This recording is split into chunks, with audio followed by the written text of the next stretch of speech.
I'd like to call this meeting of the Prescott Unified School District Governing Board to order. Welcome to all of you who came for the meeting tonight. I'm glad to see so many faces. That's great. We will begin with the Pledge of Allegiance. Lily, why don't you do that for us tonight?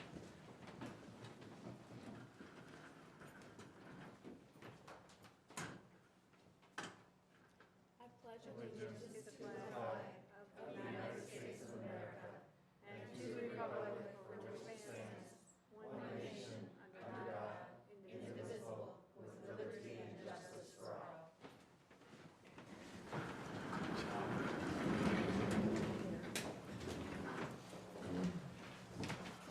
All right, we need to begin with the approval of the agenda. Are there any changes anyone wishes to make to the agenda? Could I get a motion to approve? I move that we approve the agenda as presented. Second. It's been moved and seconded that we approve the agenda as presented. All those in favor say aye. Aye. Aye. Opposed? Motion passes. All right. Next item up is the minutes from the regular study and voting session of October 5, 2021. Are there any changes, corrections, additions to those minutes? Hearing none, could I get a motion to approve the minutes? I move that we approve the minutes of the October 5th study and voting session as presented. Second. It's been moved and seconded that we approve the minutes from the regular study and voting session meeting of October 5, 2021 as presented. All those in favor say aye. Aye. Opposed? Motion passes. We have a guest with us this evening. And I think maybe I will turn this over to Superintendent Howard to introduce her. Yeah, we have with us tonight Sherry Heine, who is the President and CEO of the Prescott Chamber of Commerce. And yesterday, Sherry and I spent a little time together and premiered a little video project that we're starting to do for some of our presentations. So this will be the first one that we've ever tried. And so we've got a video, and then Sherry's here to say hello to the board and answer questions. And I think she's got some packets she's handing out.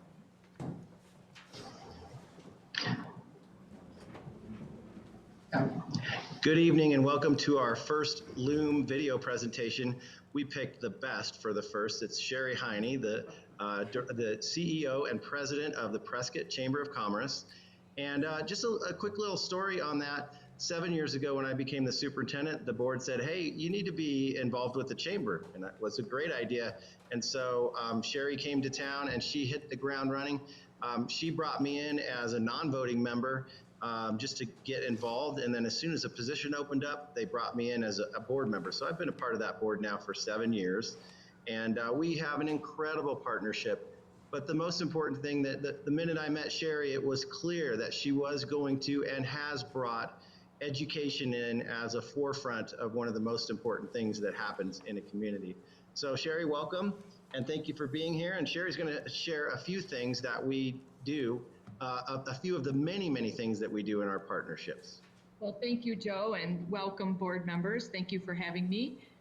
First and foremost, I just want to say that when I first came into town, Joe was one of the first leaders that I met. And I have to tell you, we sat and we discussed priorities, and education is in my top 3 priorities as a chamber, because education is so important for our workforce and everything else that we do in the community. So it was a pleasure, Joe, to connect with you and the school district. And we've accomplished a lot since then. And I'm pleased to be able to share that this evening. It's been a great run. It has. Well, again, I just want to thank you for allowing me to be a part of the presentation. And I want to go ahead and share some of the things that we've achieved. It's cut. Well, some of the partnerships that we've established since that first time that we met, and this one has been very important to me and very exciting. Internships with businesses. and also with the Chamber of Commerce. We've had many student interns that participated in this program. Obviously, we had a slowdown during COVID, but we very much hope to pick this piece up again and be an active part of this. I've had so many great students working for us. It's just been amazing. The other thing that we also work on is scholarships offered for interns after fulfilling the task. So once a student has been with the Prescott Chamber, we are able to offer a scholarship to them. And I think it's a real exciting partnership as well. And one of the big things that we also started was connecting with all the CEOs in our community. And so the Chamber and the city established a roundtable networking with leaders. And so every quarter we meet with the leaders of the large companies and companies of all sizes really to discuss what the business needs are in the area and what the community is looking for from a workforce point of view. And the PUSD has been at every table to just have under those discussions. So that's been pretty exciting for us. And we've actually achieved quite a bit through that group as well. And I'll talk about that in our next slide. So there was one tradition that we've always had, and that's our Salute to Educators event. That's something that we put together with the Friendly Pines Camp. We celebrated 43 years of saluting our educators, and that's when we bring all the businesses together, and they really want to give back to our teachers and administrators, everyone who's part of the school system, just to say thank you. And the other thing that we worked on is in July, when school's just getting started, what we did is we partnered with the schools in order to welcome all the teachers back. And we would invite our business community to have an expo during that time so that the businesses can really connect with the teachers and celebrate the schools starting up again. So that's another thing that I feel has been really beneficial for our partnership as well. And we're going to go to the next slide. Kind of going back to the CEO Roundtable, one of the things that was created from the CEO Roundtable is our HR committee, and that offers solutions for workforce, which also we received a $30,000 grant from the governor's office to help work with us on this project. And the school system has their HR staff on board with this program as well. So that's been another thing that we really take a look at. I think it's really important to identify the workforce needs in the market with our CEOs and the businesses so that we can address them through the educational, whether it's K through 12 or even our higher education. So this has been a really powerful partnership as well, critical to our future of workforce here in the Quad City area. Also, we're working with the PUSD Education Foundation. We want to identify those alumni that are back here owning their own businesses and or working for these companies that we've talked about. This is a stat that people are usually unaware of, so I just want to bring it to your forefront that we see a lot of alumni always coming back. Yes, you always hear about the brain drain, but what I have witnessed in my 28 years of being a chamber professional is a lot of our younger folks will go out into the world and experience it, and then they usually come back when they're ready to start family or when they realize that home wasn't really that bad and that we can really have that, they can really start their own business and have that connectivity. So this is something that I think is really important is tracking those alumni and having those connections. And we've been working again with the foundation portion on this. And also what we're hoping to do is once we've identified them, if they join the chamber, we can offer them a discount for being an alumni that has come back into the market in order to start their own careers here and or businesses. So that's been something that's been really exciting for us as well. And I think one of the biggest things that's near and dear to my heart and something we've been extremely active in is education helps us with attracting economic efforts, meaning attracting businesses into the market. And we have been demonstrating that. CP Technologies was a perfect example of that, where we were able to get them to be interested in Prescott. And then we created a red carpet event where we got education, workforce, hospital, just some of the key tools that a business is looking at when they're looking to move into a market.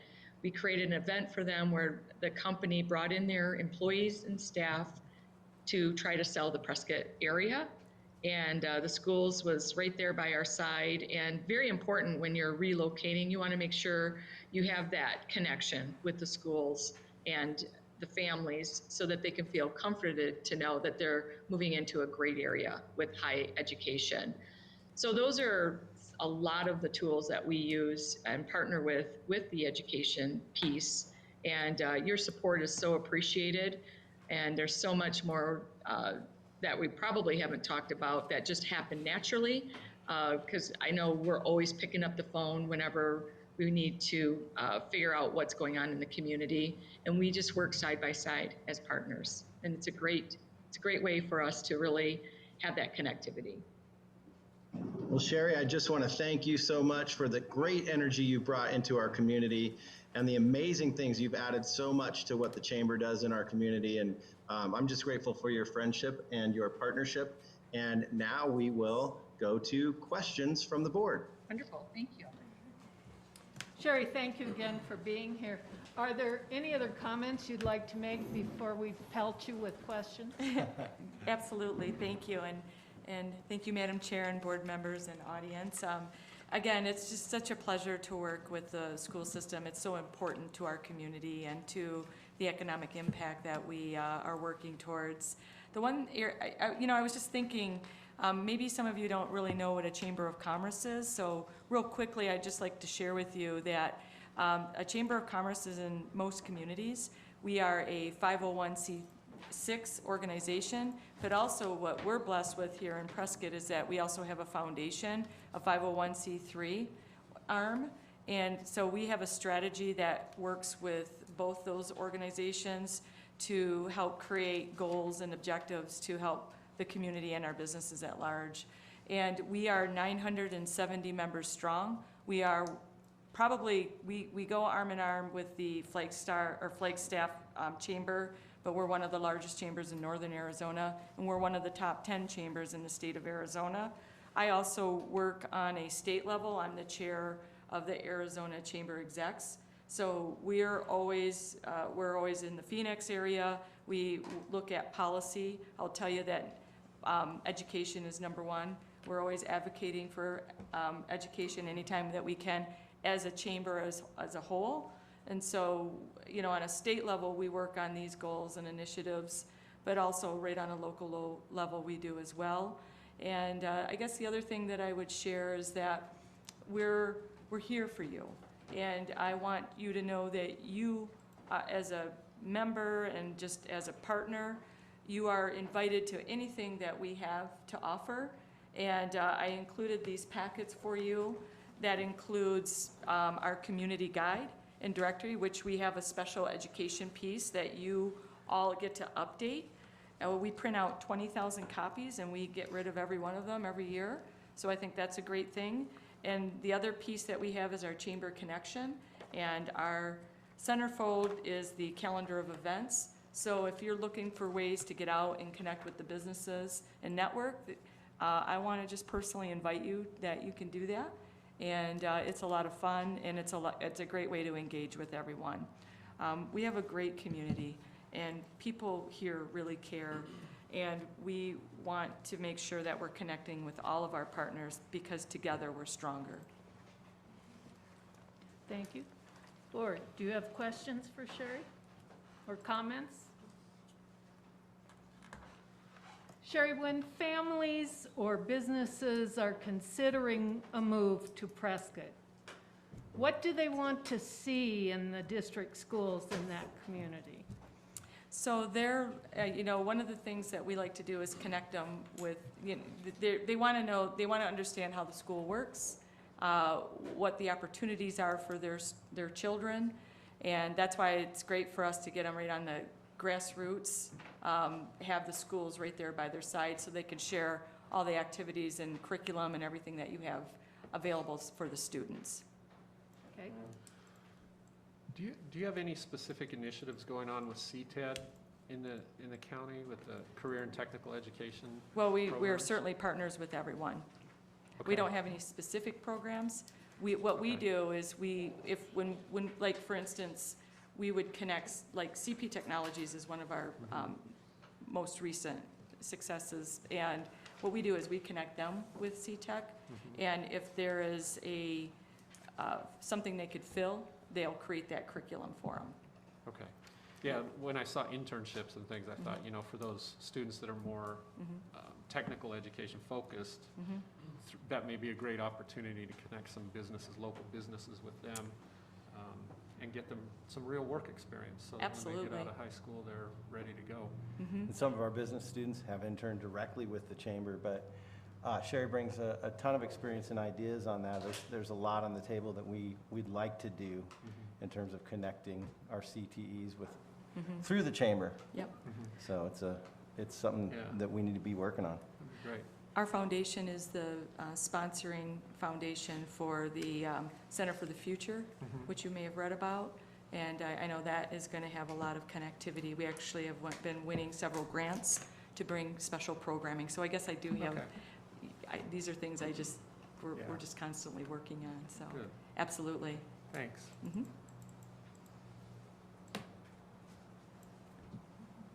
Thank you. Thank Sherry, you. appreciate you taking your time to put together the video and come Absolutely. visit with us. It was a fun experience, and we just appreciate all that you do. And again, anytime that you want to come and be a guest of ours and visit some of our things, we're happy to work with you. Terrific. Yeah. Thank you. Thank you, Sherry. Thank you. The next item on our agenda is a presentation.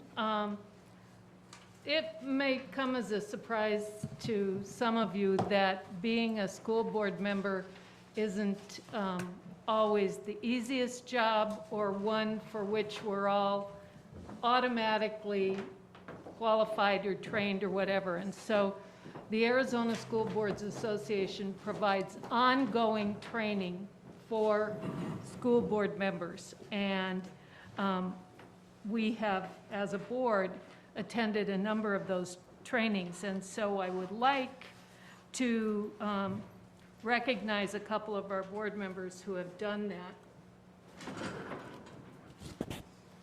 The first one is Andy Frayer, who has received the Certificate of Orientation. In other words, he's gone through the training, the basic training for how to be a school board member, things like understanding open meeting laws and things like that, so congratulations.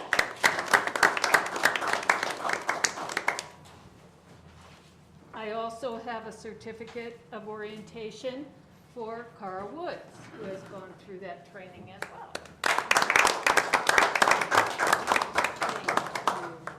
Thank you.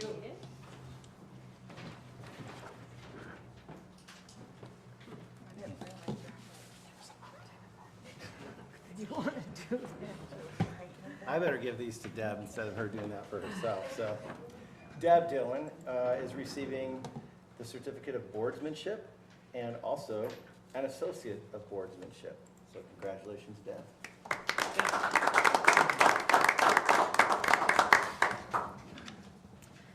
All right, moving on to the summary of current events.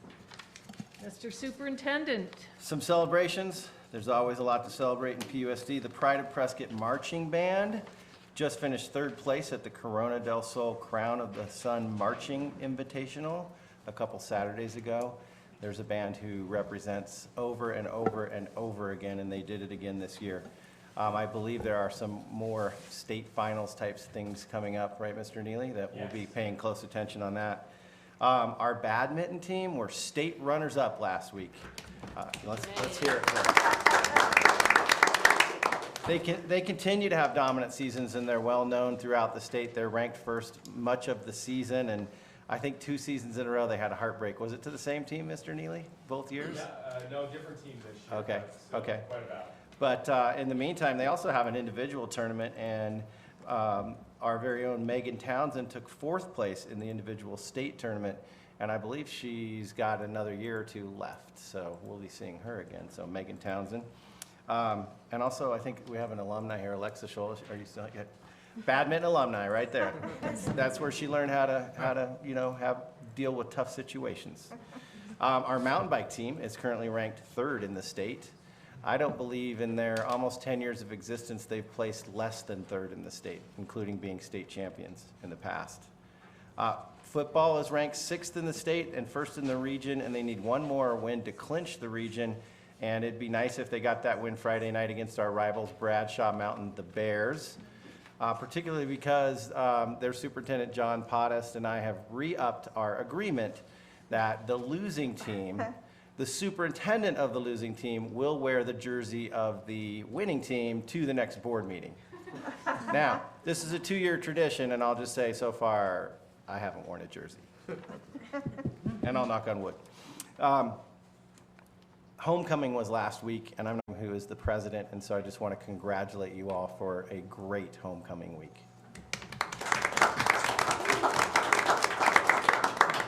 I understand that there was more student participation than we've seen in many, many years, so that's what we want. A little more business oriented, and we'll get into this in details later on, but staff booster vaccines will be provided here in PUSD at the high school on Friday. That's very important news, and we'll hear more on that later. And then I just wanted to thank Kathy Moody for filling in for us tonight for Sarah Torres, who is on mom duty tonight. Board members, anybody have anything you wish to share? I was lucky to be able to attend the class of 81 40-year reunion a couple weeks ago. And it was nice that the way they're doing these now, they invite the year before and the year after typically. So the class of 80, and I was in the class of 82, so we were all there together.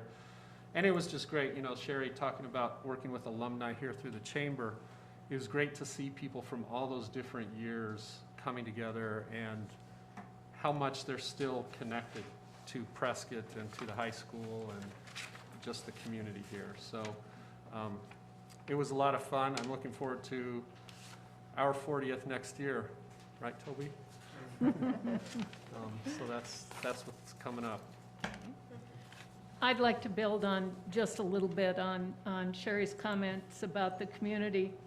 I had the opportunity on Friday to go down to the courthouse square and watch the entire Lincoln School walk up to the square and around in their costumes, and I got to watch their parents, which was as much fun as the kids.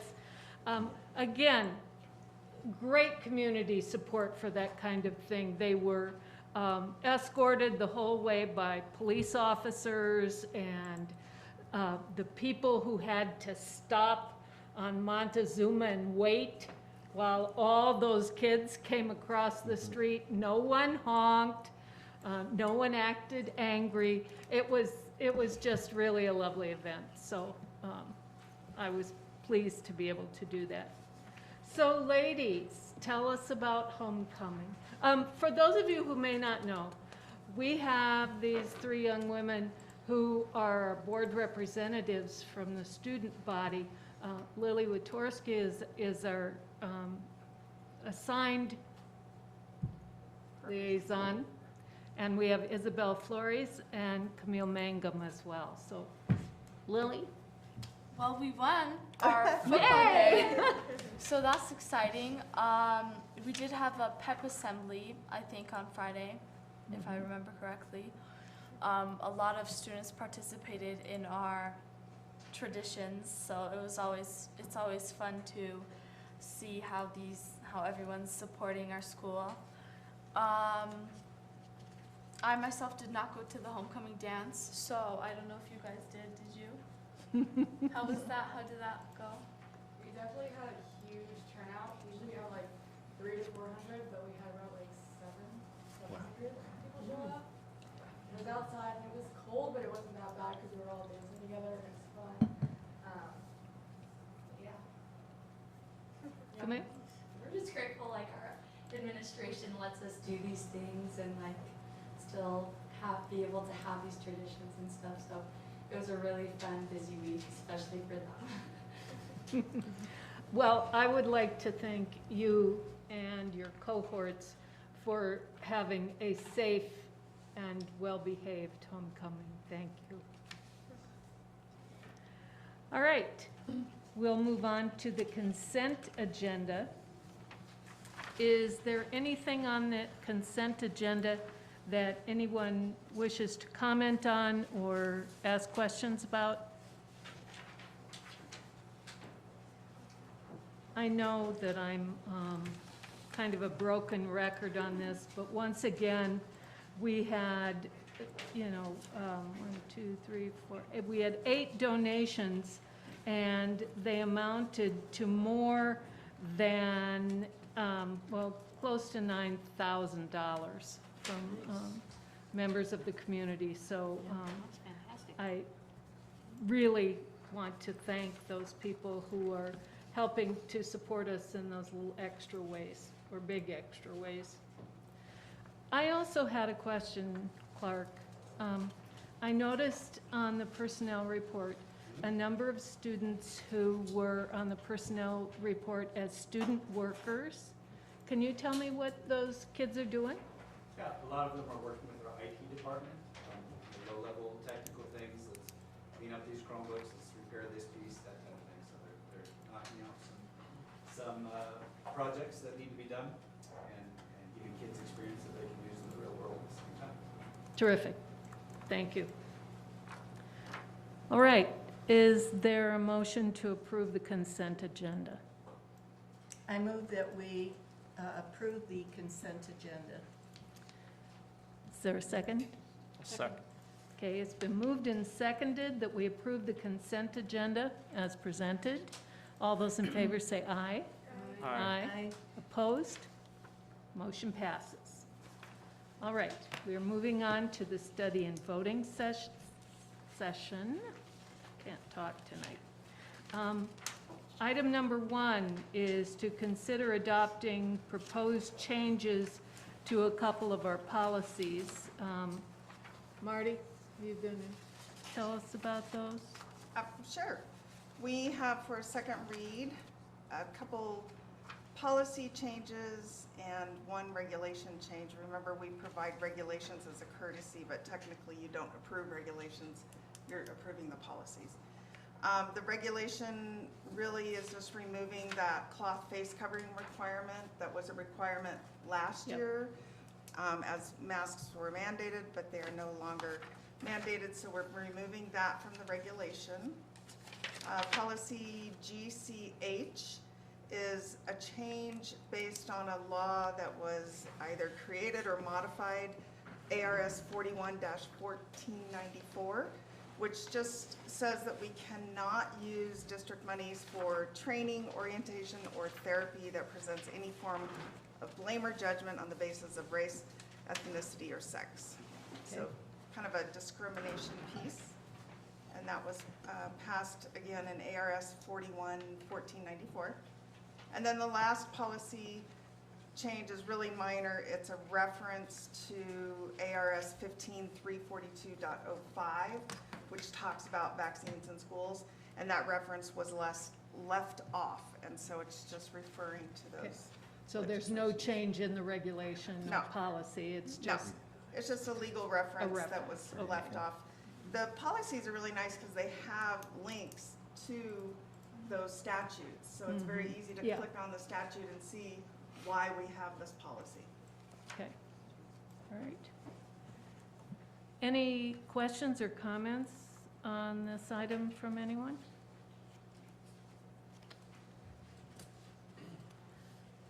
This one is our second reading, right? It's the second reading. Okay, it's our second reading on these, so can I get a motion to approve the adjustments to these policies?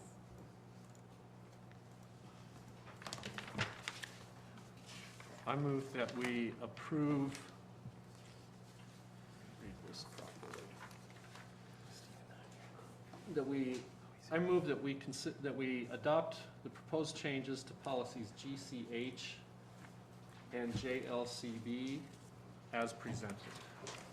Second. Okay, it's been moved and seconded that we adopt the proposed changes to policies GCH and JLCB as presented. All those in favor say aye. Aye. Aye. Opposed? Motion passes. Next item is an intergovernmental agreement between PUSD and the Skull Valley School District. And our IT director, Stephen Peterson, is here to explain that to us. And while Stephen comes up, I'll just intro a little bit. In the past, we've worked with Skull Valley, Kirkland, Yarnell. We've done facilities for them. And this one's about IT, so Stephen will be talking about that. But we're also working, you may know, we have an instructional outreach program where our coaching team, our instructional coaching team, reaches out to districts across the state, and typically smaller districts. We have a specific interest in Skull Valley, Kirkland, and Yarnell. Their kids all feed into our schools after 8th grade, and so we've always worked very closely with them. But we're working on some instructional outreach with coaching. We're working on supporting them in evaluation of teachers. They have, like Skull Valley has 4 teachers, so we'll look at one of our evaluators to go and work with them on that. And the IGAs provide some funding back to us for those services, but we see it as a big plus that we have successful programs, and we see it as important in sharing that, especially with our feeders. And so a couple of years ago, Stephen came to me and said, I really think that we can expand our IT services to help other school districts, and there's a monetary piece to that. And so we worked on it for quite some time, but then, like many things, COVID waylaid it. But we're back on track, right, Stephen? Yep, absolutely. Thank you, guys. So the proposed IGA for Skull Valley Elementary School District is for IT services and support for their elementary school. As Joe was saying, this was something that I had come up with a couple years ago about offering our IT services to other school districts, charter schools in the area. And a few months ago, I was approached by Stan Goligoski about an opportunity to provide those IT services for Skull Valley as their service IT partner was retiring and moving out of state. So we jumped on the unique opportunity to work with Skull Valley to provide us with provide them with the IT services for their school. Now they only have about 40 students at their school, and they actually have quite a bit of tech for those 40 students at the school. So the previous IT services contract was only out there once a month, and we're actually improving their level of IT support by going out to them at least once a week. And hopefully with this in the door, with this foot in the door, that we have the opportunity to present these services to other schools in the area as well. Questions? I guess I thought we were having trouble keeping our IT personnel. Is this gonna impact our own ability to? Thanks to all of you guys and voting for IT raises. We actually fully staffed our IT department. Oh, nice. We have qualified individuals that are knowledgeable and are able to provide these services for us. So we have 3 full-time technicians, we have a help desk technician, and we have network and systems administrators as well. Great. Great, thank you. How So much now we're time- going to recoup those raises by selling their services. It's the game plan. How much time do you think this is going to take from any one of those positions? I mean, It's really not a small group. time that we're taking away from our district. It's utilizing our spare time that we have within our district. As more districts and schools come on board, we have the flexibility and the funds to actually hire another technician that will serve as support full-time for those schools. Okay, great. Okay. Is that part of the rural school initiative? Anybody?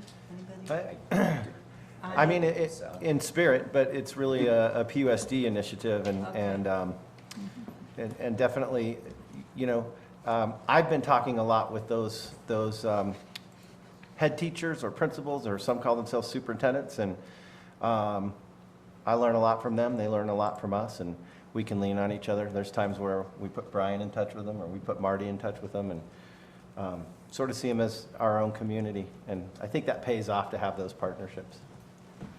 So you're offering it to the charter schools and the public schools? We would have we have the capacity and to do that. Okay, that's great. Yeah, we're working with a couple of charter schools with the instructional outreach program. Skyview, we've been working with the longest. I think La Tierra, right, Kelly? Yeah. Okay. She's focused. Okay, any other questions for Stephen? All right, could I get a motion, please? I'll motion we approve an intergovernmental agreement between Prescott Unified School District number 1 and Skull Valley School District number 15 for informational technology services as presented. Second. It's been moved and seconded that we approve an intergovernmental agreement between Prescott Unified School District number 1 and Skull Valley School District number 15 for information technology services as presented. All those in favor say aye. Aye. Opposed? Motion passes.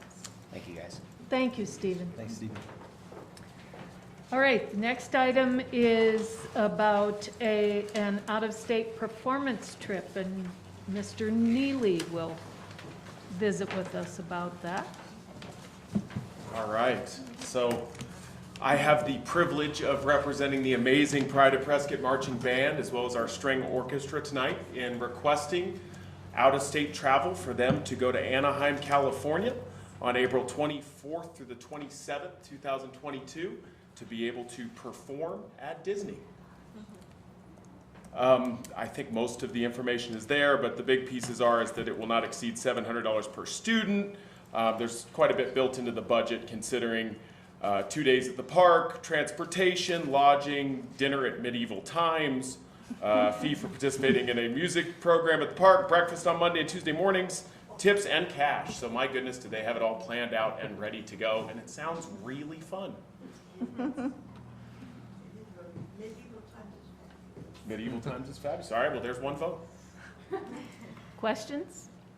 So the school district is paying or the kids are paying themselves? The kids are paying themselves. I think that there is some of the, let's see. Is their booster group helping? Yeah, and the booster is taking part in that too.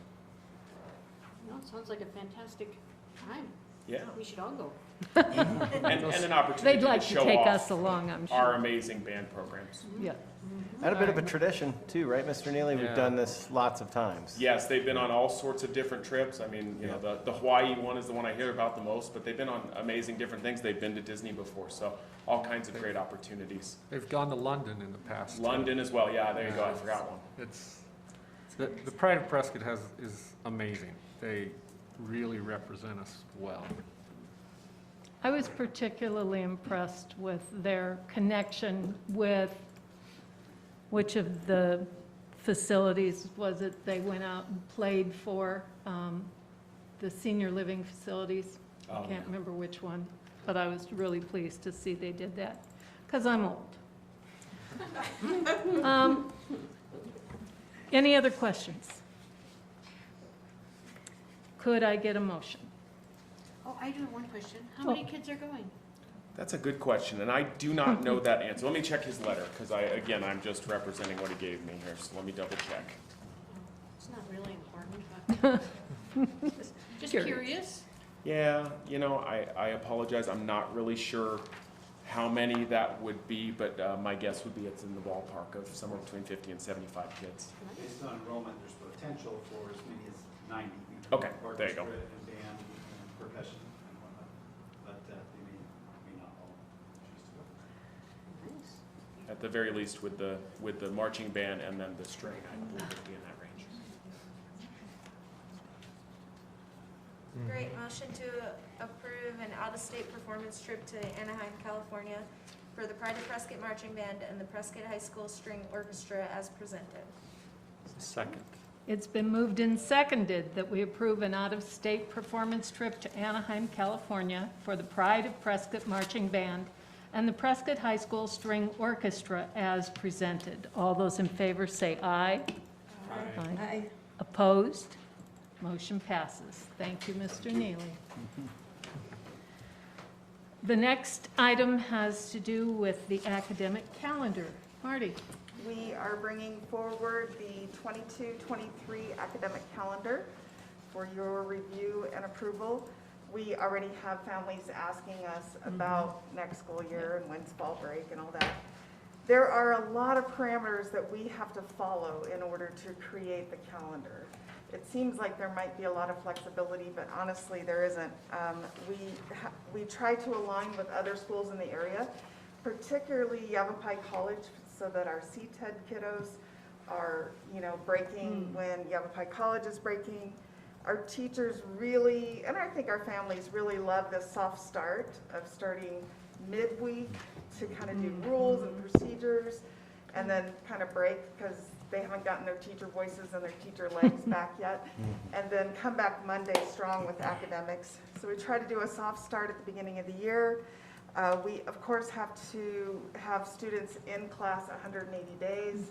We try to break those in fairly equal quarters with fall break, winter break, and then spring break. We also end on Thursday because traditionally Friday, that last Friday in May, is graduation, and high school needs that Friday to practice and get ready for that. Of course, holidays are pretty set, so we plug all of those in. And so in this calendar, the changes from the past are, we did move our in-service days to Fridays where we could, because that's an early release day already for families. So let's just have kiddos stay home on Friday. The exception to that is Monday, October 31st, which that's a half-day in-service day. And what we've learned is that our families and teachers really appreciate that half-day on Halloween, so they can bring kiddos home, get them dressed, get them out trick-or-treating and back to bed. And teachers really are, pretty stressed Halloween morning, so it really works out well, and our principals do a good job of creating some PD activities for our teachers that afternoon, looking at data, doing some vertical alignment, those types of things. Little candy corn. So that's one change, is we moved most of our in-service days to Friday, so you'll see that that's the green box except for the Halloween one. And then the other tricky piece was that Christmas falls on a Sunday, and traditionally we would go to school until the Friday before Christmas, but that really does not leave our families and our staff time to travel. They would be traveling on Christmas Eve. And so what you're gonna see is a little bit of a change in the winter break. The other constraint with winter break is the New Year's holiday has to land in that 10 days because we cannot be closed for more than 10 days. So we have to make sure, and this year, because New Year's is on a Sunday, Monday the 2nd is the holiday. So we couldn't come back on Monday the 2nd. So we had to incorporate a piece of that week. So what you're gonna see is we end the second quarter on Wednesday the 21st, and winter break then begins Thursday. Typically it begins on a Saturday, but we're starting it on Thursday, so folks have a couple days to travel. And then we come back on Thursday the 5th of January. Okay. So it's a little bit different. Typically we try to enclose that within solid weeks, and we're breaking it up a little bit to hopefully provide a benefit to our families and our staff for travel. Okay, thank you. Questions? Do we normally, so the January start on a Thursday is new? It is new. Okay. All right, that's what I thought. We typically start on a Monday. On Monday, right? But- Or Tuesday if the holiday's on the Monday. Well, yes, except that we can't be closed 11 days, so we Right. have to Okay, go the Monday, you know what I mean? okay. So it's kind of a soft start second So- semester. Yeah. You know? Yeah, it is. But normally, I guess what I'm seeing is normally we would go through the 23rd, take the 26th through the 30th off, the 2nd through the 6th off. Correct. Those would be our 10 days, and then Correct. start on the 9th. That's correct. But we're starting a little bit earlier this year, but letting them release a couple Mhm. days earlier too. Okay. And- If we did this kind of in our normal ways, that's how it would land, Okay. and it just felt like Yeah, folks would not like that. okay, We've had some experience with that, yeah, where it lands, and you hear about it a lot, where it's Yeah. just, okay, especially if people don't have time to travel to see family. Okay. That's, makes sense. Next year the year after gets a little better because Christmas is on Monday, and so Right. we probably then would do the 2 full weeks. Okay. Anything else? All of the Halloween festivities, like the parades, have been moved to the morning anyway, from the afternoon? Mhm. Okay. Halloween themed math activities and Halloween themed, reading activities and parades and costumes. And honestly, kiddos are pretty much done by then, and it works out well because teachers then can use the afternoon to do their in-service. Could I get a motion on the calendar? I'll move that we approve the 2022-23 academic calendar as presented. Second.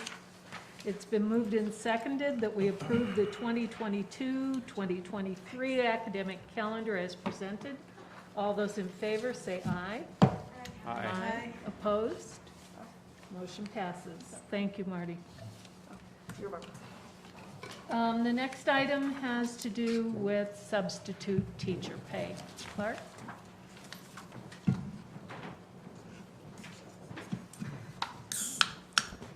Clark Tenney, Director of Human Resources.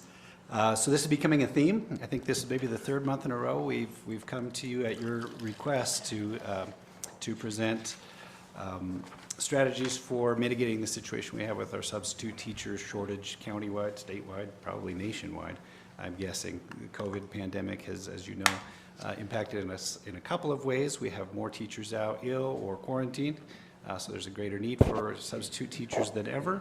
And at the same time, there's fewer people willing to substitute than ever. So we've had some gaps, particularly early in the year as we were trying to adjust to this, where we were covering classes in ways that weren't optimum for student learning. So as you know, you've already passed a couple of different things to help mitigate that. Really appreciate the thoughtful ways in which you've looked at that and asked us to look at it as well. In this situation, we're asking for one more mitigating strategy, and it's at the board's request to take a look at our substitute teacher pay. We've looked at where we're at. We've looked at where our neighboring districts are at. We initially started to look at what's Mayor paying, what's Camp Verde paying. Those places are far enough away. We're probably not typically drawing from the same pool of substitute teachers. So we looked specifically at Humboldt Unified and at Chino Valley Unified, and where Prescott was at. And I think, do you have it? Oh, good. You've got it right here, too. That doesn't surprise me at all. Thank you, Ms. Kathy. That's terrific. So you can see where Prescott has been up to right now, hopefully up to about 5 minutes from now, what we've been paying substitute teachers. Of note, once the minimum wage increases in January, our substitute teacher pay will not be keeping pace with minimum wage if it's calculated at 7.5 hours a day, which is the way that the third-party service that we go through has to calculate it. Actually, our teachers substitute teachers end up teaching 5 or 6 hours, but it's calculated for their purposes at 7.5 hours. At any rate, we'd be in a situation where we're going to have to increase substitute teacher pay one way or the other if we continue to work through ESI and YCESA. In January. So we're getting ahead of that a little bit. We're trying to keep up with the Joneses, so to speak, looking at what Humboldt and Chino Valley have done. We've had a really great dynamic with them where we've shared, here's something that we're looking at going to our board with. Where are you at with this? And they've shared the same information. We really feel it's beneficial if we're all kind of on the same page and offering roughly the same amount. If there's one district that's well behind the others, or well ahead of the other, in terms of substitute teacher pay, that's probably not ultimately beneficial. So you can see what we're proposing, some moderate increases for teachers across the board. And then the other dynamic of this is that YCESA, Yavapai County Education Service Agency, a couple of months ago proposed to all of the districts in the area, we'd like to do some specific training for substitute teachers to make sure the quality of the substitute teaching that is provided is higher than ever. Looking at best teaching practices, special education issues, classroom management issues. They're inviting a teacher from each of the districts to come and be a part of that training and share. These are the things that I love. When I've had a substitute teacher in my class, I come back the next day and I see that these things have been done, or these things have been taken care of, or these things have been addressed in a certain way. And here's things on the opposite side of that ledger, things that are real tough for us. So the training will consist of that, last a couple of days, and YCESA is making that available free to substitute teachers in their pool.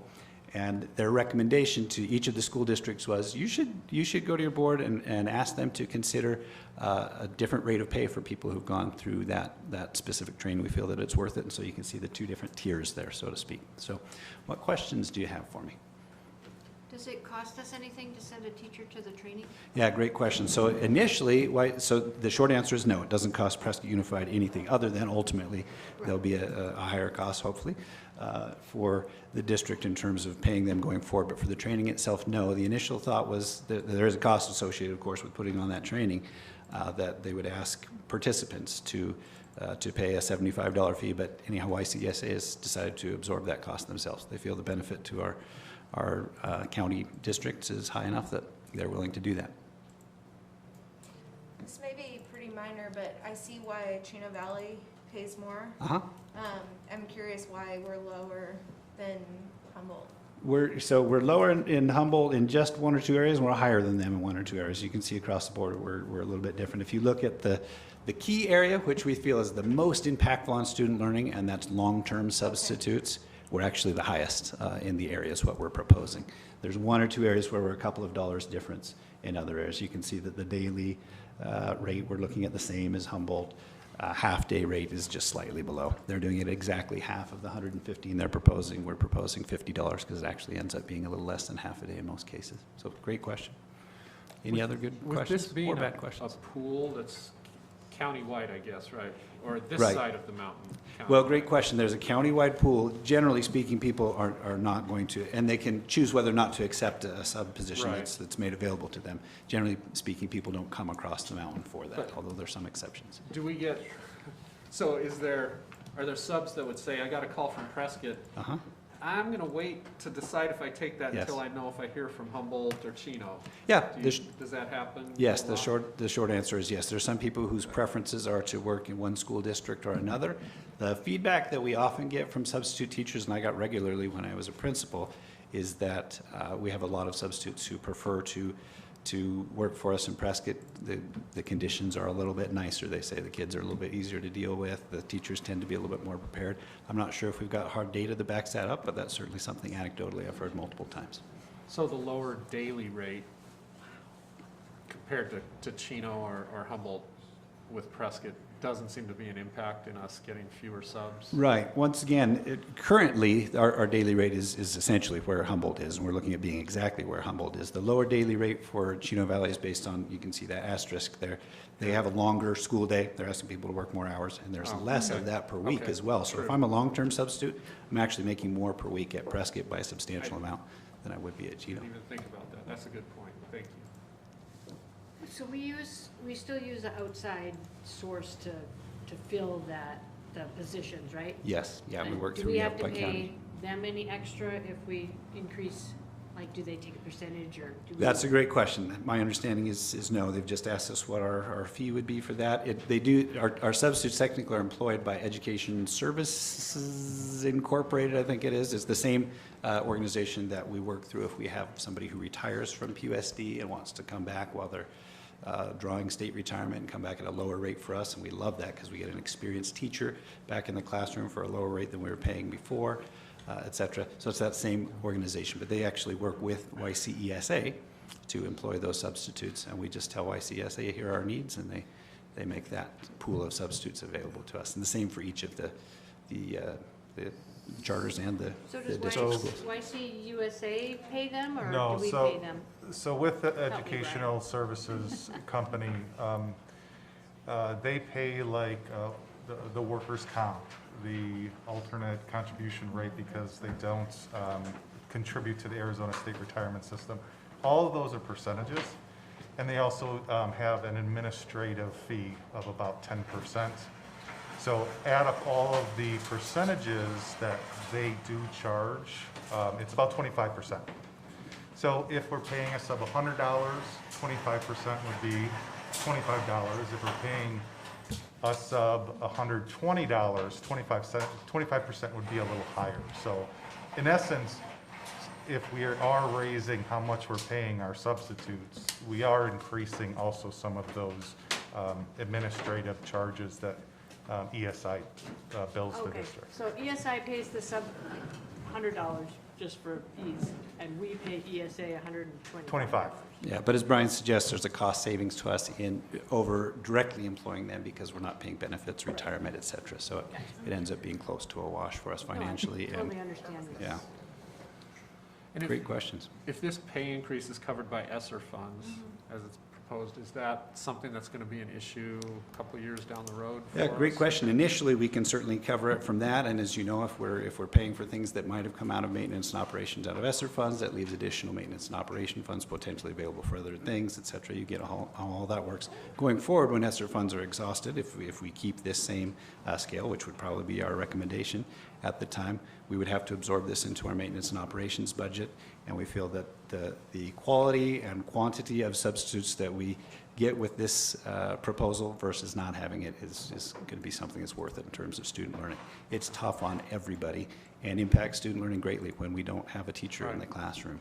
And we have to combine classes or say, okay, we're canceling all of our music classes today so Mr. Gibbs can teach second grade because that teacher woke up with a cough today, that type of a thing. So having these gaps filled and the board being proactive in terms of getting us designated long-term substitutes and compensating teachers for when they do have to cover for each other. We're hoping to reduce that both in terms of for a financial reason and the stress that it places on teachers. And we're hopeful that this will get us another step toward that. It's actually part of our written proactive budgeting process, which is if we add things after you all have approved the budget, which we do a lot, especially this year. So if there's a class size issue and there's a teaching need, we pay that with one-time monies, like Medicaid or like ESSER. And then, as Clark said, we build it into our budget if it's something that sticks. And we do a student-staff ratio for class size, for instance, to make sure that it needs to stick if it was like a teaching position. And so that's a good way to get through the year and then, yes, you're right, put it sustainable so that we can take it out of M&O from here on. One thing's for sure, if we don't try to meet our neighboring districts, they will wait for those other calls. For sure.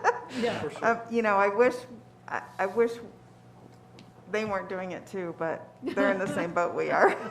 Yeah. Given that we're pushing up against minimum wage, Yeah. this is probably the right thing to do in more than one A respect. bulk of the money that we do pay ESI is not long-term subs. It's those individual jobs, and they're not half days, they're full days. And so probably 80 to 90% of what we pay is that full day rate, and it has to increase as of January 1st anyway. The other thing to point out is, with the $30 per hour that you're compensating teachers for covering for one another, we realize cost savings every single day. We can get a qualified substitute into the classroom, particularly a trained one. This is just win-win-win, in my opinion. How are, did we ever hire the subs? Yes, yeah, great question. Are So they- the board approved put 8 them- of those. yeah. I hired the 6th one this morning. PHS is in a situation where they're holding off on that for now so they can do some other things potentially with that substitute position. And they're very fortunate to have hired a great qualified math teacher. I think we brought that to the board in our retreat just yesterday. Great qualified math teacher, so an ongoing hole that they had every single day has been plugged in a great way with somebody who looks like she's going to be fantastic. But at any rate, 7 of the 8 have been hired effectively so far.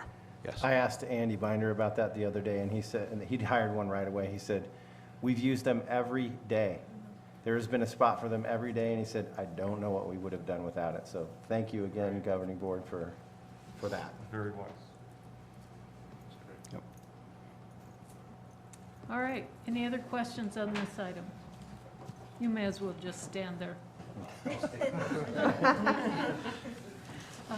Could I get a motion on this, please? I'll move that we approve an increase to PUSD's current substitute teacher pay as presented. It's been moved and seconded that we approve an increase to PUSD's current substitute teacher pay as presented. All those in favor say aye. Aye. Opposed? Motion passes. Mr. Tenney, what would you like to tell us about a second character coach position at Well, Lincoln? all right. There's a lot of problems in the world, and there is a problem at Lincoln School, but it's a good problem, and then that's a lot of people want to go to Lincoln School. And so they're in a situation they found themselves in before, and we have found ourselves in Prescott Unified School District in the past, where enrollment is higher than we anticipated. We make our best guesses every year. We're really pretty good. I want to say 95% of cases, we have the appropriate staffing for the enrollment that comes to us, but occasionally we get more kids than we anticipated, which is great. Their class sizes in kindergarten, first grade, second grade, and third grade are higher than ideal.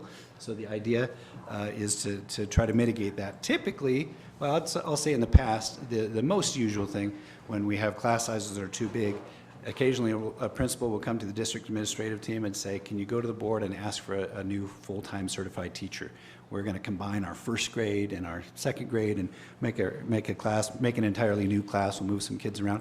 There's some benefits to that as well, but even at the very beginning of the school year, that's potentially very disruptive. At this point in the school year, that would be tremendously disruptive. And it's worth noting that we're looking at higher class sizes, not massively, but by an uncomfortable amount in 4 different grade levels. So we're really not in a position to say, let's take 5 kindergartners and 5 first graders and put them all in one class. So there's some things that mitigate against what might be a typical approach to this. Mrs. Hughes, who's the principal at Lincoln, gotten really creative. First of all, I will say she's been very patient about this. She waited till we saw the whites of their eyes, so to speak, and made sure that that enrollment was going to stick. She was in no way premature coming and saying, we've got to do something about this. So, okay, these kids are here and they're staying here. We're doing the best we can to provide excellent quality education in each of these classes, but boy, there's just too many people to do this as effectively as we might otherwise. So her proposal for DAT, and we thought, wow, this is really creative and excellent, is there's a character coach at each school, as you know, and they help kids manage behaviors and make good decisions and whatnot. And she feels that if we get a character coach who's a classified staff member and paid at a little bit lower rate than a certified staff member, a full-time teacher would be, if we have one more person who's as good at this as our other character coach, and we're hopeful to find that kind of a person, that person can work with the kids in each of the 4 grade levels who are having difficulties managing their behaviors at times, et cetera, and support the teachers in each of the grade levels. And she feels that that will allow the teachers in each of those 4 grade levels to focus even better on quality instructions in their classes. So this is step 1, taking a bite out of the good problem that comes along with higher than expected enrollment at Lincoln. Questions?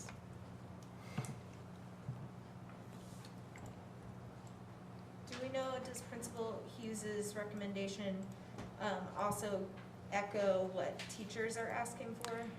Great question. Great question. Yeah, she's consulted with her teachers. I'm sure if you were to poll each individual teacher and say, come up with your best case scenario for this, you might have a diversity of opinions there. But yeah, she works closely with her teachers to reach a consensus on the best way to tackle things. That's all of our principals try to do that. I would say Mrs. Hughes is especially good at that, being responsive to staff needs and desires. Can we hire this one with ESSER money? Yes. Thank you. Yeah, great question. And this is a quick answer, too. Yeah, this is a one-year position we're looking at, so it's not something that we potentially have to build into M&O later on. As you may remember, Lincoln, it's our smallest school. It's in the highest density area. We've looked at the boundaries, how can we kind of shrink those boundaries? Every year, our Lincoln enrollment is just a little bit high. And some years we've come and asked for a teacher. If you remember, we did a kindergarten position a couple years ago. And so they've experimented with it. And the teachers, it's so disruptive to divide those classes up. And then they have a new teacher, new special schedule. It kind of rocks the whole school. And so the teachers, and by now they're so bonded with those kiddos that they ask just for more support. We have a few kiddos that need some support first thing in the morning. It's, coming to school, and typically they outgrow it as they get used to the school schedule, and so just to have that extra body there to kind of get them settled and get them going. And then the other piece is she wants to use this person for academic intervention. you know, as we move into the year and kiddos get settled and used to the structure, and maybe some of those behaviors might settle down a little, then we would put this person in academic intervention right away. So I thought it was a really good creative solution that's more cost-effective and less disruptive than a whole nother teacher.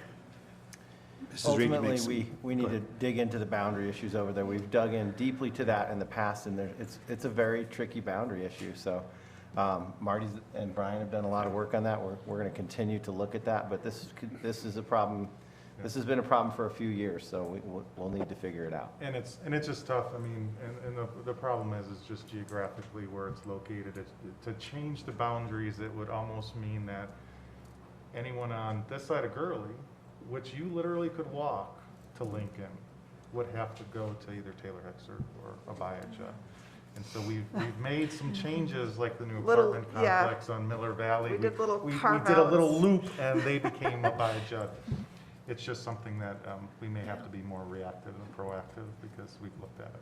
So it sounds like even if we use one-time ESSER money, and if this is an appropriate solution for this year, that this may be something, if it works, that we would be looking at adding in the future. Each grade level, the ideal class size gets a little bigger. And so you get into second grade and it's 26, and third it's 28, fourth it's 30. And so you build capacity. The difficulty is you only have two classes per grade level. Yeah. So you go up one grade, you build a 4 student capacity, but if you were 10 over. So it's something that their teachers are used to, and the fact that we're in November and they're just coming to ask for this, that is a testament to Mrs. Hughes' relationship with her teachers and their patience and their skill at dealing with little higher class sizes. But this is a one-year position, and then we kind of come each year and kind of adjust and look where Lincoln is now, and did it work? And we might come back next year depending on if our boundary adjustments can work. I don't know. Those decisions are never made lightly, though, witnessed by the fact it's November and we're asking for it now instead of, oh my gosh, we got to do something about it. It's October, that type of thing. Brian mentioned something that's really key to this as well, and it's the 2 sections versus 4 sections. When I was at Abaya Jet, if we had 5 more second graders than we anticipated, well, okay. We're at ideal class sizes. We put one in each class. We quarter the last one up and spread them out. And no, we actually don't do that.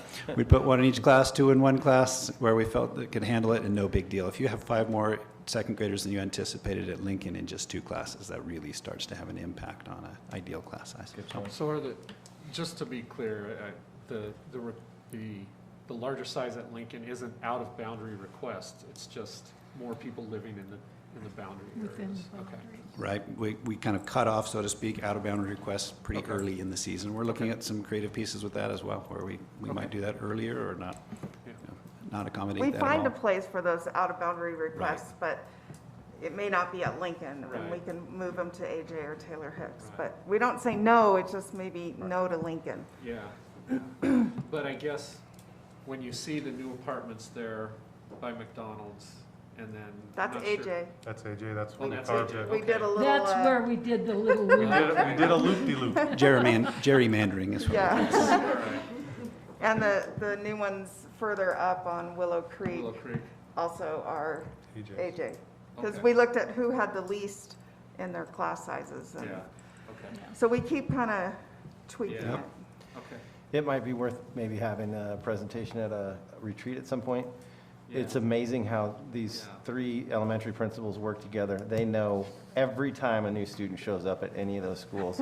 And of course, Brian's deeply involved in that, and Marty's deeply involved in that, but it's a pretty neat process. Okay. And we don't turn students away, period. Out of curiosity, it says that the K-3 is higher than ideal. What are the current class sizes or ratios and compared to? Brian, you've got that chart. So one of the things, Mr. Howard's exactly right. Those 3 principals work with each other very closely. There's a chart that Brian developed and I refined back when we were both elementary school principals. And they share with one of those elementary enrollment is what it's called, and it's probably in your drive. We can probably get you those figures here in the next 30 seconds, if not. There you go. Brian, I thought you had it memorized. I could. If it didn't change almost every day, it would be easy to memorize. Go ahead, Marty. Let's see. Last updated today. The class size in kindergarten is 28. Ideal is 24, so they're each 4 over. 28 in first grade, ideal is 25. Second grade is 31. Class size, ideal is 27. Third grade is 30, and ideal is 28. When we say ideal, that's based on our experience as principals, what really works well in talking with teachers and whatnot. There are a lot of school districts throughout the state that would love to have class sizes like that. We're very committed to reasonable class sizes in PUSD. You know, when they're littler, those class sizes should be a little smaller Yep. because you're really teaching them to read and teaching them how to do school. So it kind of goes up as they age.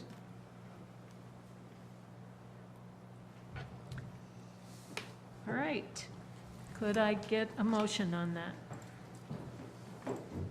Motion to approve a second character coach position at Lincoln Elementary School as presented. Second.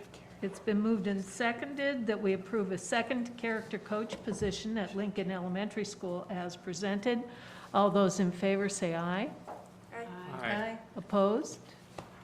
Motion passes. Last voting item, Brian? Ideally, you vote on the annual financial report at the October meeting. Yeah. Like we did. Like we did. And then it's due to the state for upload by October 15th. First time in my career, but it does happen. If there's any changes after the vote, it needs to come back to the governing board. Okay.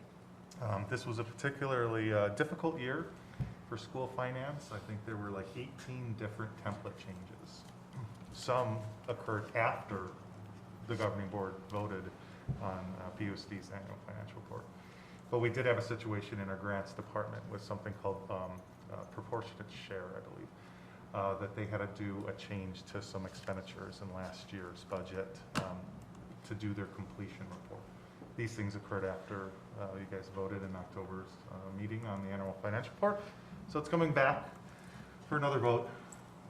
It was about $30,066 that needed to move from our M&O expenditures to our SPED Fund 220 and 221 expenditures. And that was for the completion report that they needed to do.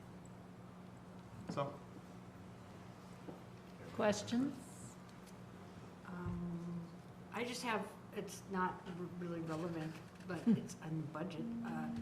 I just had some people ask how much we pay ASBA to do our policies and stuff.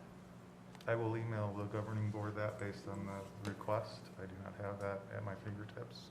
It is less than 10,000. And every school board in Arizona is a member. Yeah.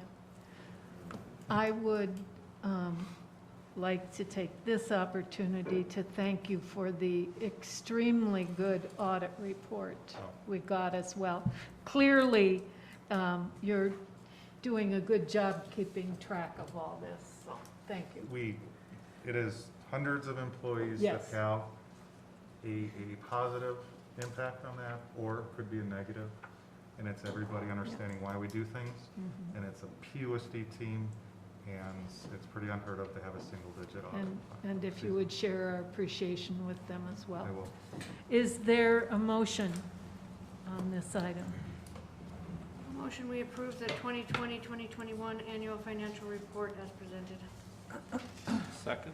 It's been moved and seconded that we consider approving the 2020-2021 annual financial report as presented. All those in favor say aye.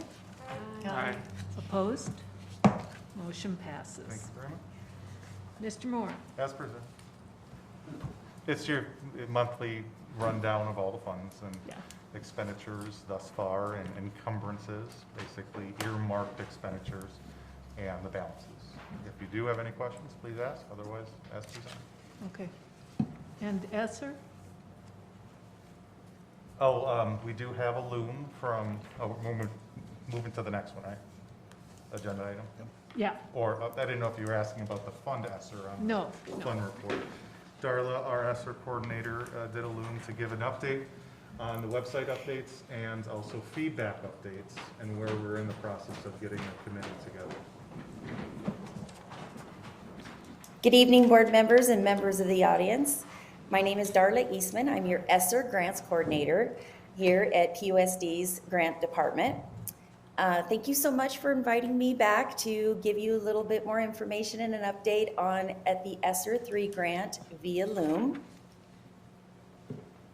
So last month I gave you a little info on what is ESSER, and tonight I'd like to share with you what is ESSER 3 grant through the American Relief Plan and what it means to us. It's a safe reopening of PUSD and safe operations of our schools, meeting the academic, social, emotional, and mental health of our students resulting from the COVID-19 pandemic. So last month I shared with you our ESSER 3 fund, our allocation of $4,479,830.26. The new information I'd like to share is the required set aside, and that is a minimum of 20%, which would go to learning loss activities, $895,966.05. And so far, our expenditures to date have been spring break activities and summer school salaries. Also, I would like to share with you what we've done with our stakeholder input and how we are enhancing learning opportunities and working on reducing learning loss with that minimum dollar amount. So what is meaningful stakeholder input? The survey that we had, which is our first round, and I'll share with you a little bit later about what the scale and how many have signed up for the survey and what the results were. Another part of the exciting ESSER 3 grant is getting to design and put up the web page, and our ESSER web page is live now. Here is the address right there underneath. ESSER web page is live. It shows our federal grants and gives the purpose, and you just click on the links there and it'll give you all the information on ESSER 1, 2, and 3. These are our desired outcomes, and also the survey was put on the website for you to sign up on. So I just wanted to share the survey results. The percent of the survey responses that were submitted by the stakeholders were the teachers, support staff, administrators, and principals. You can see there on the left, 59, 27, 8, and 6. And then our top 3 identified and most important priorities of the district, those were on the right side: student social, emotional, mental well-being, 26%, additional staff to provide support in academic learning loss, 24%, and also to provide instructional materials, including digital resources to improve access to learning, and that was 23%. And you can see that they're very close together. Everybody seems to think all of the top 3 areas were very important. And so we're going to continue on with the results. To provide extended school hours, and tutoring, that was 19%, and to provide materials and tools to students and parents, that was 8%. The exciting part about the survey was all the additional ideas that came from the teachers and staff, what they would like to see, how they feel that where the funds need to be spent to provide assessment materials and upgrade in the facilities and hands-on learning activities were some of the key points of the survey. So next I'd like to share with you the next steps. So here are next steps: planning, ESSER grant application revisions and maintenance, web updates, our second round survey, continue to attend our site council meetings and get the information from those meetings to add to our list, and continue on these Loom updates for the governing board. So with our planning, we're looking at strategic planning processes that will be conducted to start with revisiting our mission and our goals of the ESSER 3 grant, and to gather more input for the survey on learning loss for the 20% set aside.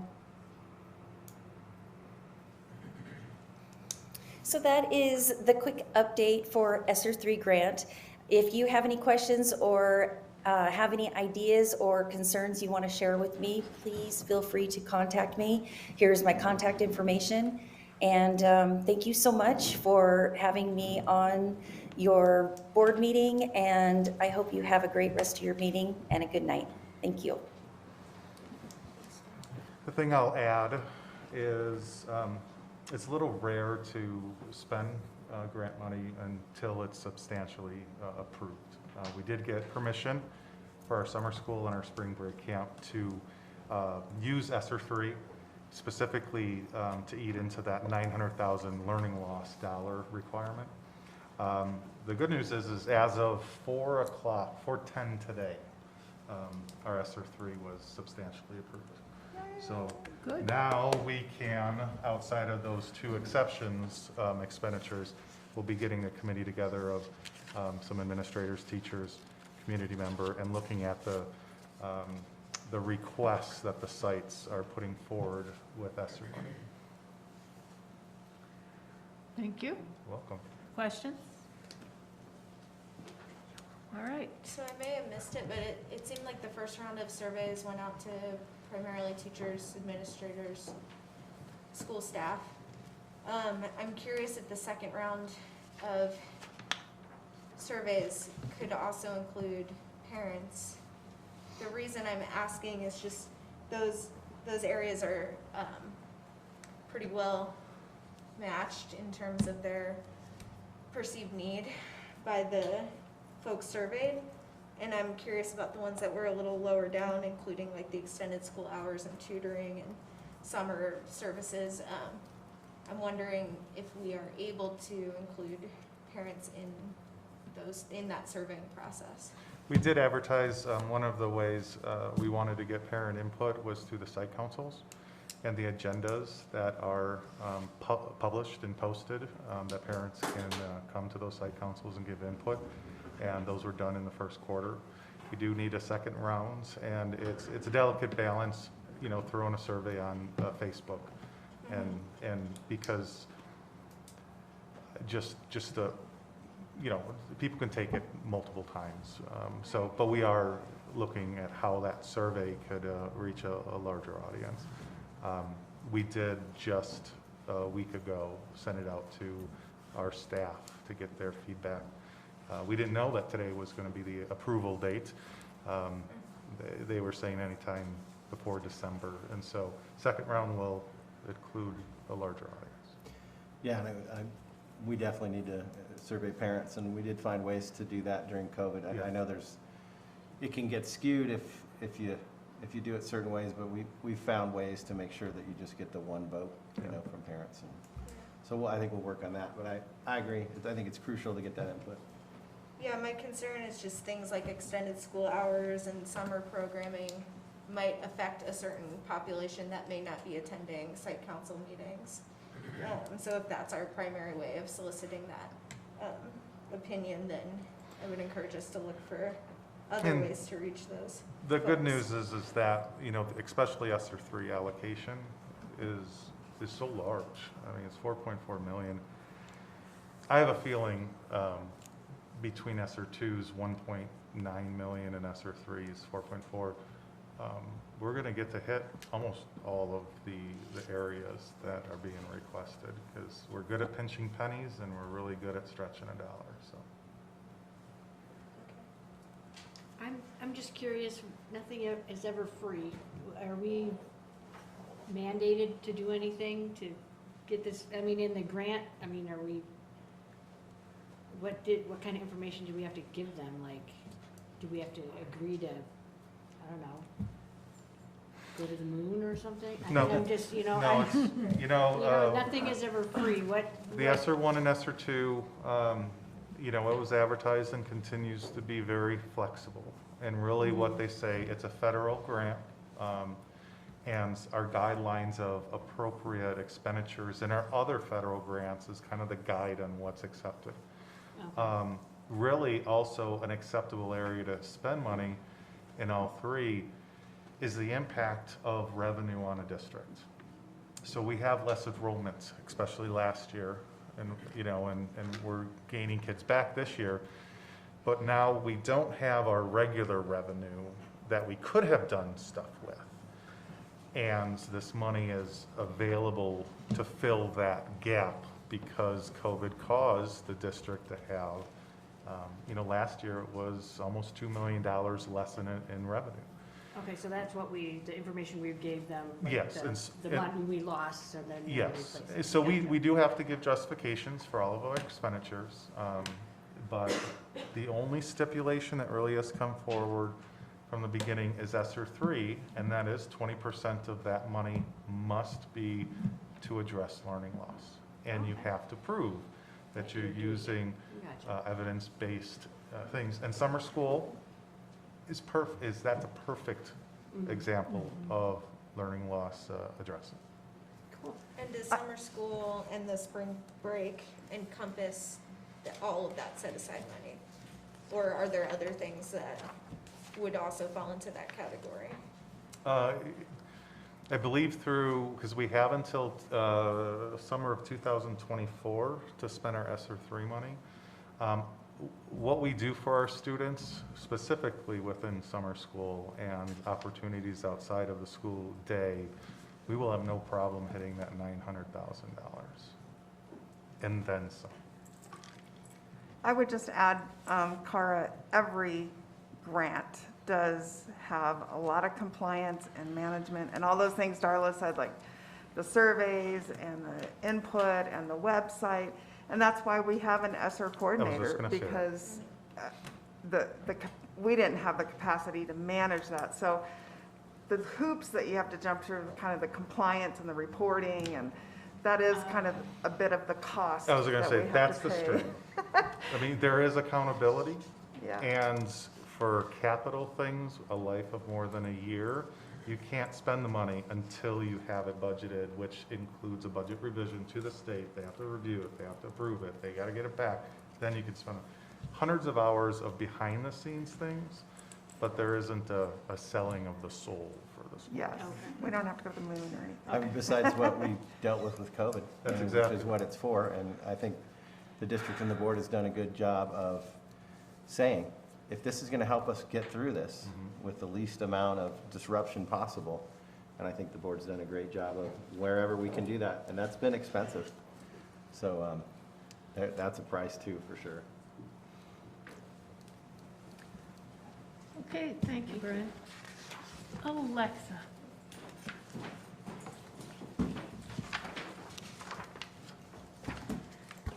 Good evening, Alexa Scholl, your District Health and Safety Coordinator. I was just looking, and last time I saw you guys at the beginning of October, we had 7 active COVID cases district-wide. And unfortunately, I am the bearer of bad news this evening. Right now, we have 70 active cases district-wide.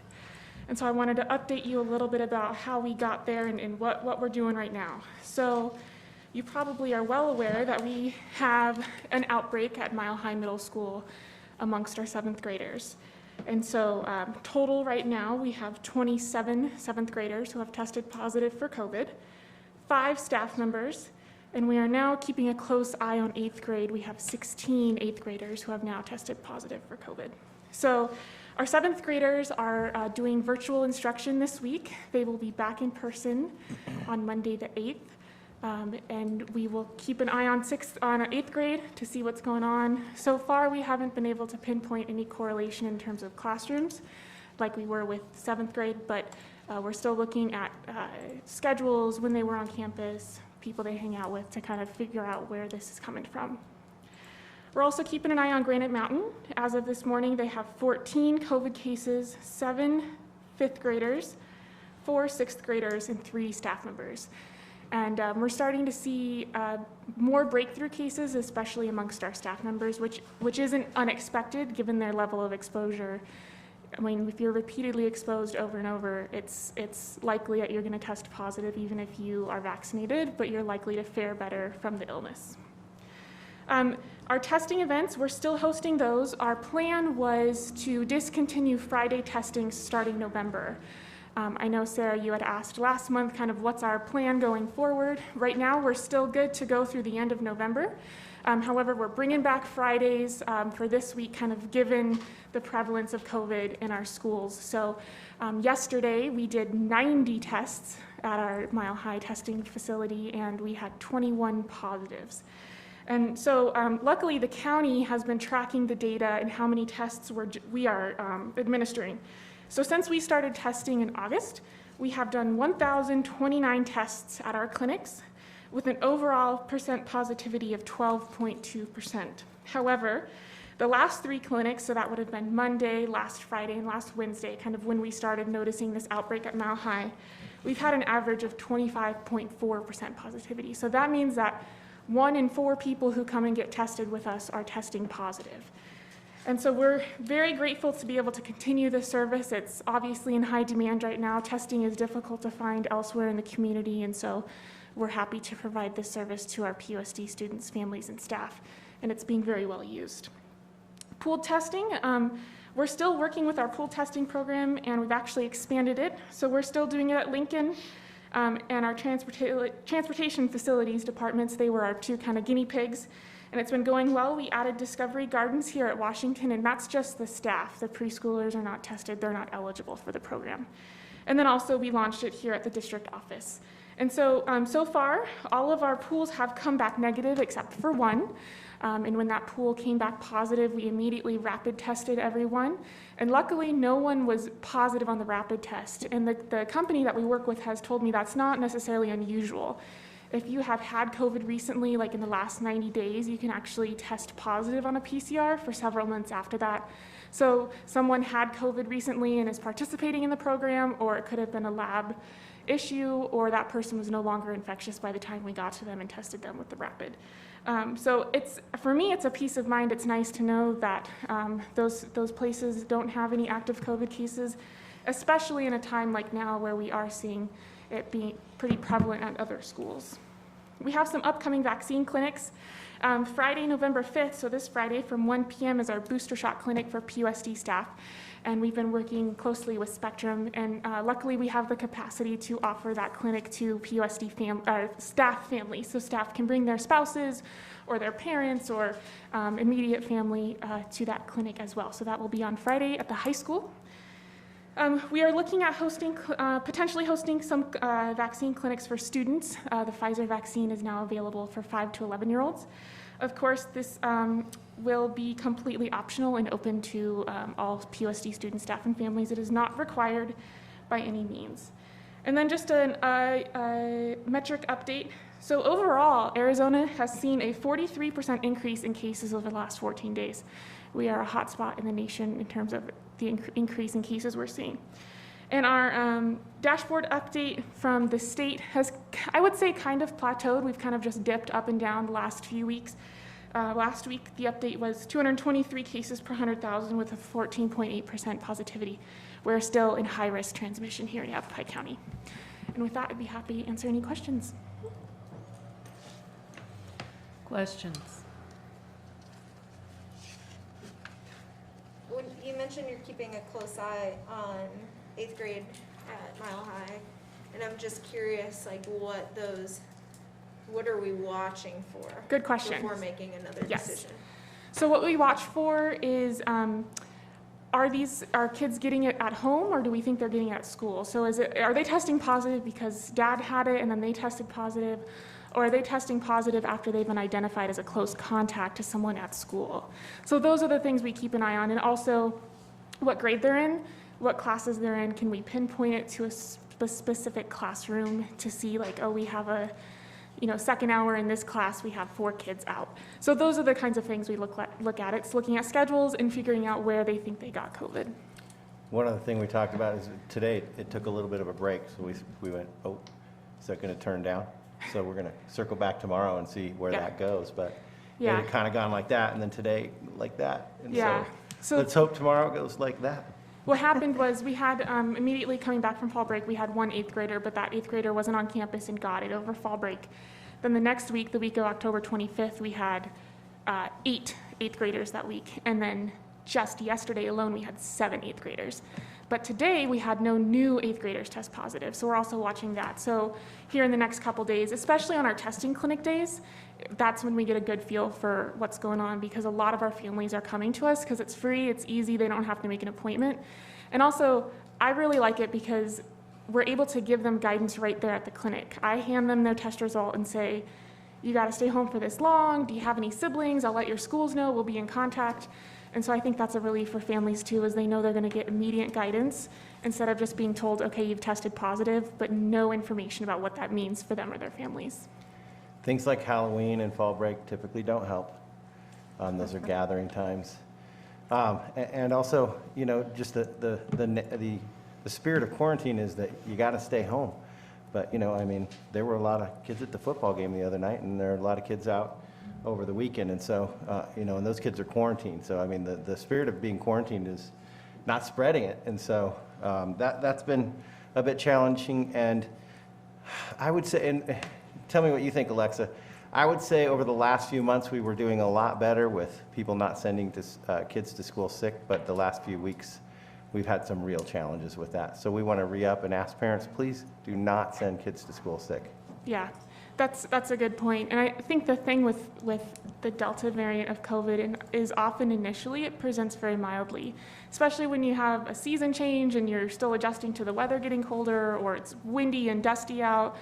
You know, you may kind of just brush off a sore throat and sniffles as allergies or a seasonal cough. So we're asking families, if there is any sign of illness in your child, please keep them home, keep us in the loop. We're flexible, we want to work with you. You know, we have testing 3 times a week. Bring them, get tested. That way we can just know what's going on. Seems like every time there's a holiday, we run into this. Yeah.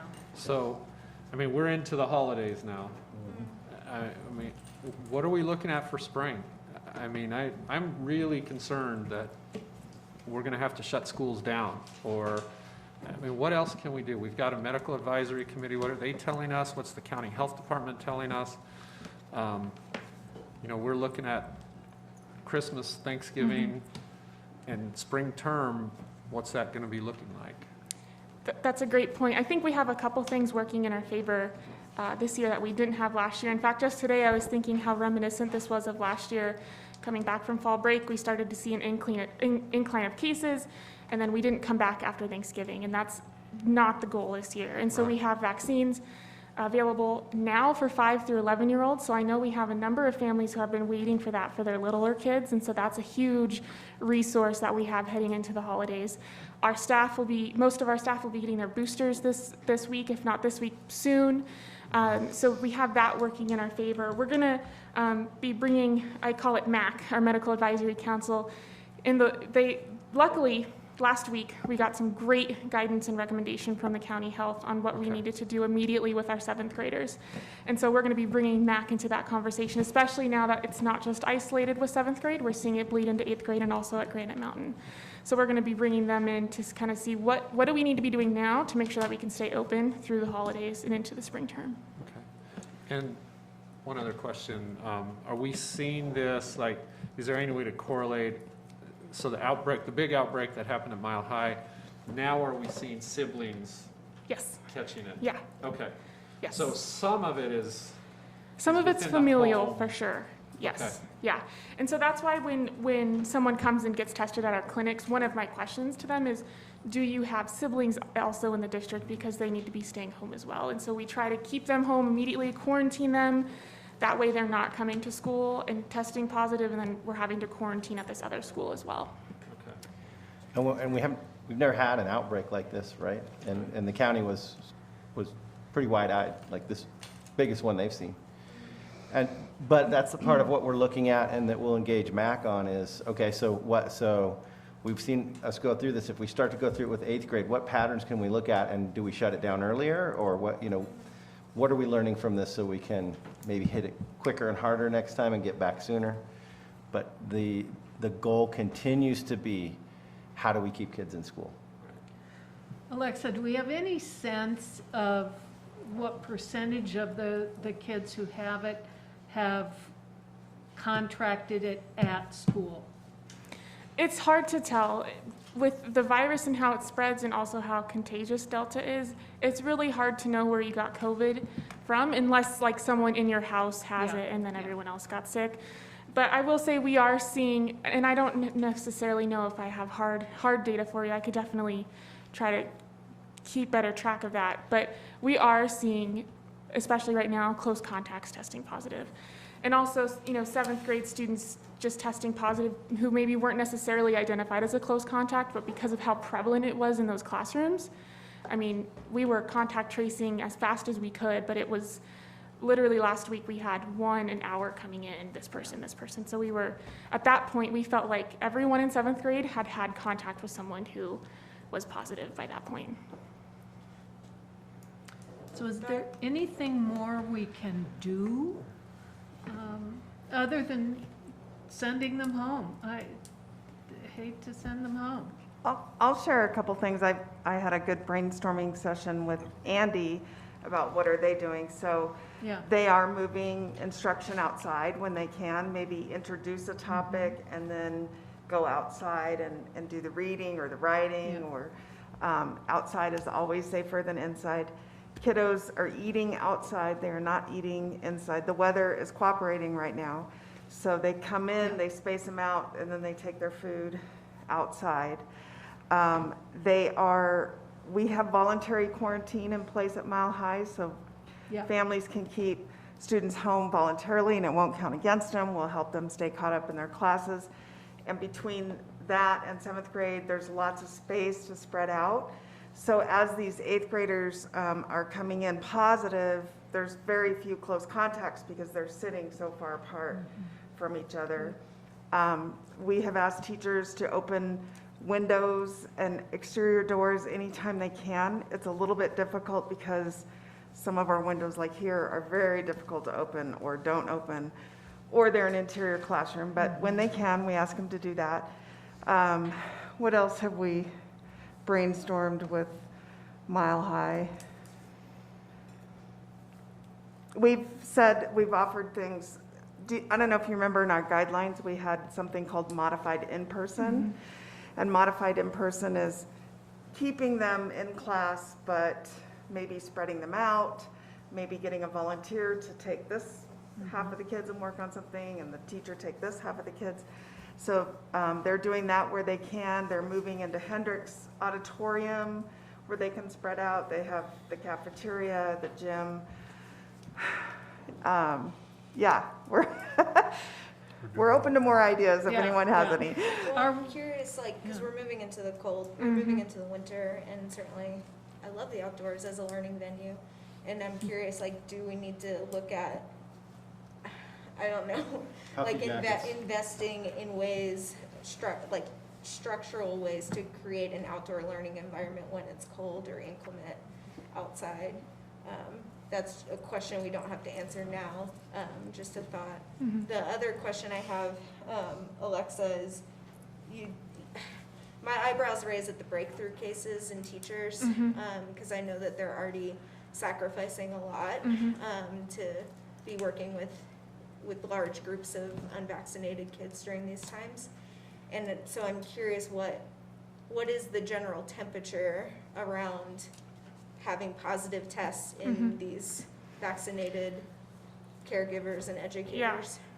I will tell you, our Mile High staff have stepped up big time. I don't think I've heard a single complaint out of them.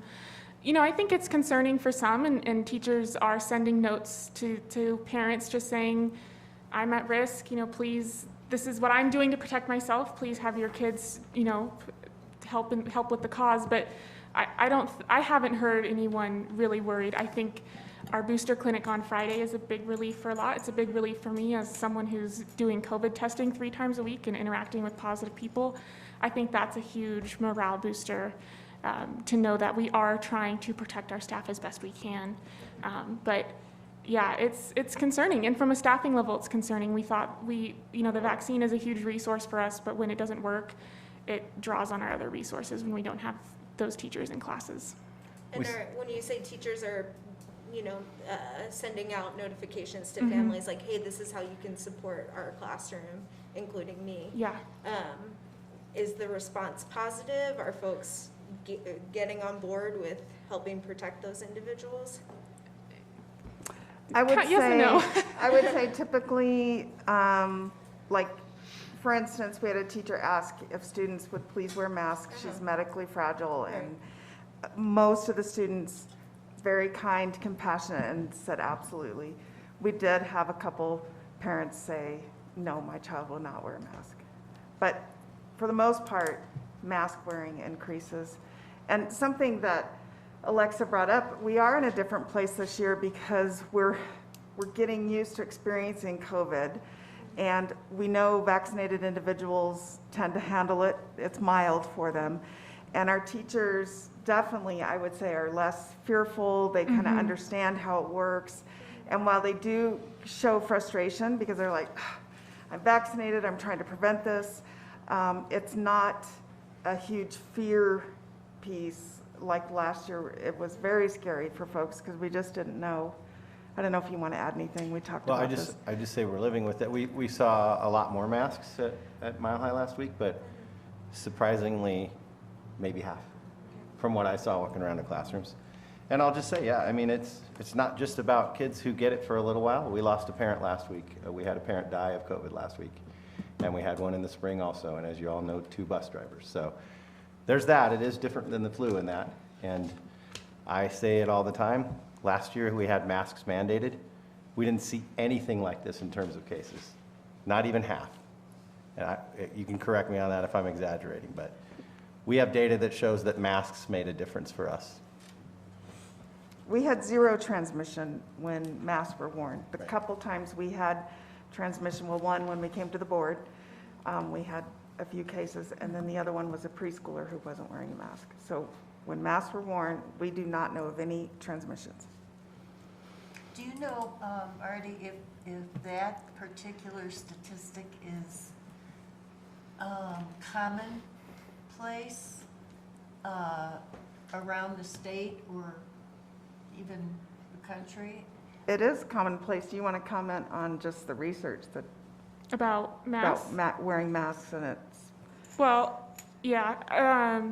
I mean, any public health agency that you look at is going to recommend that in a high congregate setting like a school, you have masks in place to reduce the spread of COVID. I mean, the CDC is recommending that. The WHO, I mean, it's a recommendation that when you have unvaccinated individuals in a high congregate setting, or vaccinated individuals in a region where you have high transmission of the virus, you should be wearing a mask when you're inside. Okay, I just wondered how widespread that was. Well, we've highly recommended it every single day of COVID. We've highly recommended mask wearing. It's just depends on the political makeup of your town. Is there a lot of kids that are getting COVID twice and 3 times? And Yes, so I actually had an interesting conversation with Leslie Horton this morning about that. They're saying that once you're 8 to 9 months after your initial infection with COVID, you can be reinfected. We're seeing that with staff and students. They are now on their 2nd round of COVID. That's just not fair. I'll just say that. And same with, like that. with the vaccine. Once you're kind of post 6 months, your 2nd dose, the efficacy of the vaccine has waned. And that's why they're starting to recommend boosters, because you're just not as protected. So yes, we are seeing staff and students who have had COVID last year, last summer, earlier this year, test positive again. What kind of feedback have you gotten on like what the children that are infected, the severity level? For the most part, our kids are faring pretty well. It's very mild for them. I think where my concern comes in is them taking it home, and we have a lot of intergenerational families. We're seeing a lot of kids getting it, and then they're going home, and siblings are getting it, and parents are getting it. So, you know, our students are faring well. We know of a couple students who are dealing with long COVID, and you can have long COVID even if your initial symptoms during your infection are pretty mild. So that's a concern, is you just don't know what that's going to be like until you get kind of out of your initial infection. So, you know, I think the concern is they're taking it home and they're spreading it other places besides just at school.